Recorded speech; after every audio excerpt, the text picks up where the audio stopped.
ఆమె మాధవి లతని ఆమె రాజకీయంలోకి వచ్చింది, కానీ ఆమెను మహానటిగా పంపిస్తే ఆమెకు ఆస్కార్ అవార్డు వచ్చేది.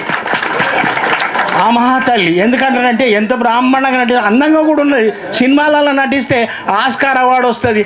అనవసరంగా రాజకీయాలకు వచ్చింది. ఇక సంజయ్ ఉన్నాడు, బండి సంజయ్, వీళ్ళకి అందరికీ ఏమవుతుందో అర్థం. అసలు నేను విషయం చెప్తాను, ఒక్క మాట చెప్పి ముగిస్తాను బ్రదర్.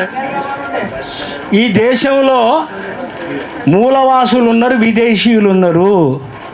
ఈ దేశంలో మూలవాసులు ఎవరంటే ఇక్కడ కూర్చున్న వాళ్ళందరూ మూలవాసులు. మనం దోసుకపోయేటోడు వచ్చినోడు అంతా విదేశీయులు. కాబట్టి నా ఉద్దేశం ఏంటంటే, వాళ్ళు తూర్పు ఏషియా, తూర్పు యూరోప్, పశ్చిమ ఏషియా నుండి ఇచ్చినటువంటి ఆర్యులకు సంబంధించినటువంటి వాళ్ళ, ఎందుకంటే గుర్తులు చెప్తున్నా. మన దళితులకు సంబంధించి కాదు, మన మూలవాసులకు అందరు గుర్తులు ఏంటంటే ఓం ఉంటుంది. ఓం మన ఈ కాచమలు కానీ ఎవరు కానీ షాప్ పెడితే ఓం అని పెడతారు. మారోడ పెడితే ఏం పెడతాడు? స్వస్తిక్ పెడతాడు. అది ఎవరు గుర్తు? అది జర్మనీ హిట్లరు ఆ యొక్క దుర్మార్గమైనటువంటి దోపిడీదారుల గుర్తులు. మీరు వాళ్ళ షాపులలో చూడు ఏం గుర్తులుంటాయి? స్వస్తిక్ గుర్తులుంటాయి.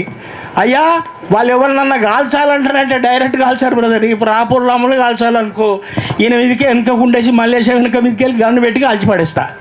ఆడు కొట్టక తిట్టక పిసికేస్తాడు అనమాట. ఇట్లా ఏంటిదంటారంటే, ఒక మాట చెప్పి ముగిస్తాను. ఒక 30 లక్షల రూపాయలు తీసుకొని నీకు నెలకు ₹1,00,000 ఇస్తా. ₹1,00,000 ఇస్తే 30 లక్షలు ఇచ్చురు ఒక మారవడానికి. అయితే వాడు పైసలు లేకపోతే ఒక ఆమెను పంపించారు. రేణుకాని ఉంది పాపం, ఇప్పుడు మీకు సాక్ష్యం ఉన్నది. ఆమె డబ్బులు వసూలు చేయడానికి పోతే వాడు రాడు, వాని పెళ్ళాన్ని పంపిస్తాడు. పెళ్ళాన్ని పంపిస్తే నా మొగలు లేడు అంటుంది. నా మొగలు లేడంటే ఈ పుసుకున్న లోపల పోయింది అనుకో, ఇగో నన్ను రేపు చేయడానికి వచ్చినట్టని చెప్పేసి ఎవడన్నా మొగడు పోతే వాళ్ళ భార్యలు పంపిస్తారనమాట. ఇట్లా ఇన్ని డ్రామాలు చేసేటువంటి వాళ్ళు.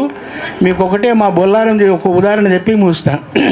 మా బొల్లారంలో రిసాలా బజార్, సదర్ బజార్, డౌటన్ బజార్, లాల్ బజార్, ఈ బజార్లన్నీ మార్వాడోళ్ళయి.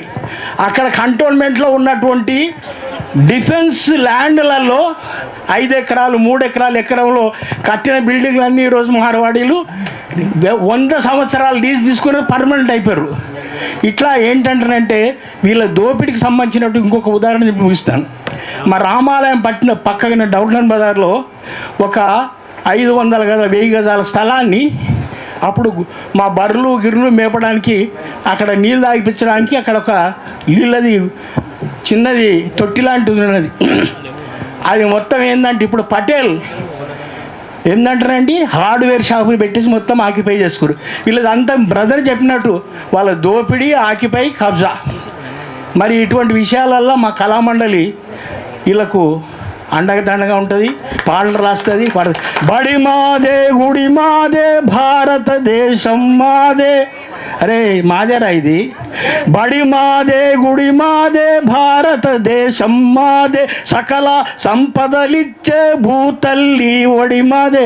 తెర బాప్కా జాగిర్ అంటాడు, మాట్లాడుతున్నాడు. నిన్న శ్యామ్ గారిని అంటుండు, మా శ్యామ్ని తెలంగాణ శ్యామ్ని అంటుడు, అరే ఏమిరా నీకు బాగా నిండిపోయినా అది అంటే. అరే నీకు తెలుగే రాదురా బడవా, నీకు తెలుగే రాదు, నీకు ఇక్కడ కల్చరే లేదు.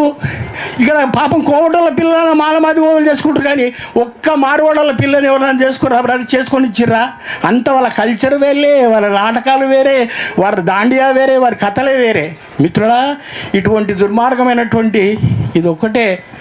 మనం ఇక్కడ ఈ ఉద్యమాన్ని రేపు భారతదేశ వ్యాప్తంగా విస్తరించవచ్చు.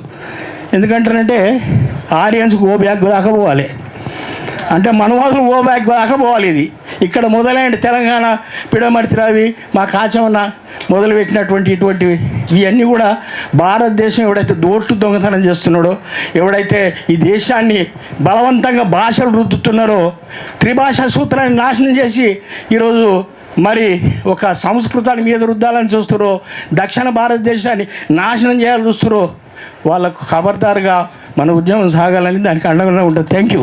ఓకేనా? రాపోల్ రామ్